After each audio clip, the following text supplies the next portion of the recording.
Delhi police special cell की IFSO unit ने एक अंतर्राष्ट्रीय गिरोह के 8 भारतीय ठगों को देश के अलग अलग हिस्सों से गिरफ्तार किया है। दरअसल ये ठग चीन के ऐप से लोन दिलाने के नाम पर ब्लैकमेलिंग किया करते थे।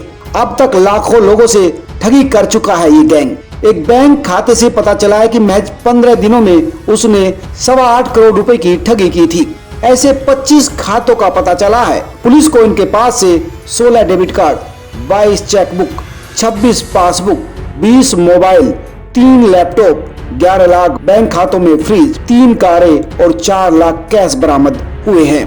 भारत में बैठे गैंग के गुर्गे ठगी कर रकम को क्रिप्टो करेंसी में बदलकर चीनी नागरिकों को हांगकांग, दुबई और सीधा चीन भेजा करते थे। आईएफएसओ यूनिट के पुलिस उपायुक्त केपीएस मल्होत्रा ने बताया कि पिछले दिनों दिल्ली की एक युवती ने ब्लैकमेल कर वसूली की शिकायत की थी। पीड़िता ने बताया था कि उसने गूगल प्ले स्टोर के जरिए लोन लेने के लिए कैश एडवांस नाम ऐप डाउनलोड किया था। ऐप पर दावा किया गया था कि बेहद कम ब्याज दरों पर लोन दिया जाएगा और अगर आपने 90 दिनों के भीतर रकम वापस कर दी तो आपसे कोई ब्याज नहीं लिया जाएगा। और इसके बाद पीड़िता ने कुछ रुपए ऐप के जरिए लोन ले लिए और इस दौरान मोबाइल का डाटा ऐप के जरिए चोरी कर लिया गया। आरोपियों ने उसके व्हाट्सएप पर उसकी कुछ फर्जी तस्वीरें भी बनाई जो अश्लील थी और ये अश्लील तस्वीरें लड़की को भेज दी गई।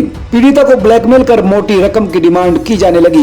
पीड़िता की शिकायत पर आईएफएसओ यूनिट ने मामला दर्ज कर जांच शुरू कर दी। जांच के बाद 13 मार्च को इंस्पेक्टर मनोज कुमार और अन्य की टीम ने पीतमपुरा और रोहिणी इलाके से रोहित कुमार, विविध कुमार, पुनीत और मनीष को गिरफ्तार कर लिया। पुनीत से पूछताछ के बाद उसकी पत्नी दिव्या को पकड़ा गया। इन सभी से पूछताछ हुई तो अगले दिन जोधपुर राजस्थान से कृष्णा उर्फ रविशंकर को दबोचा गया। यह भारत में सभी का सरगना था। इसका काम चीन में बैठे आकाओं को बैंक खाते उपलब्ध करवाना था। दरअसल ये गैंग ठगी की रकम को बैंक खातों से क्रिप्टो करेंसी में बदलकर चीन व दूसरे देशों में बैठे अपने आकाओं को भेजा करते थे। पुलिस ने 3 चीनी नागरिकों की पहचान की है। इनसे पूछताछ के बाद पुलिस ने बाद में गुरुग्राम से सुमित को भी गिरफ्तार किया। सुमित ने पूछताछ के बाद कॉल सेंटर चलाने वाले प्रमुख कार्तिक पांचाल उर्फ दीपक को भी दिल्ली से गिरफ्तार कर लिया है। पूछताछ में आरोपियों ने खुलासा किया कि भारत में इन लोगों ने कई लोगों को लालच देकर उनके करंट और बचत खाते खुलवाए हैं।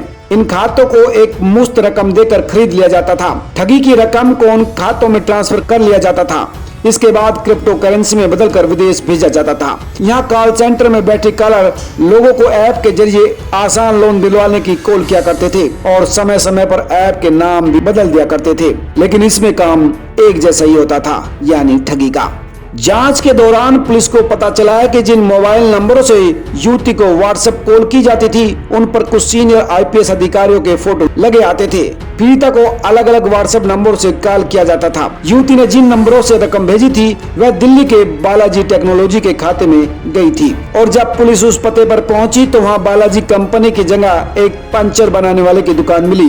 कंपनी का करंट अकाउंट रोहित कुमार के नाम पर मिला। उसके खाते में 15 दिनों में करीब 8.25 करोड़ का लेन देन हुआ था। लोन दिलाने के नाम पर लगातार ठगी के कई खुलासे हुए हैं। इसलिए अगर आप भी कहीं से लोन लेना चाहते हैं तो बहुत ही सावधानी बरतनी होगी। सब्सक्राइब करें, लाइक करें और अपने दोस्तों के साथ शेयर भी करें।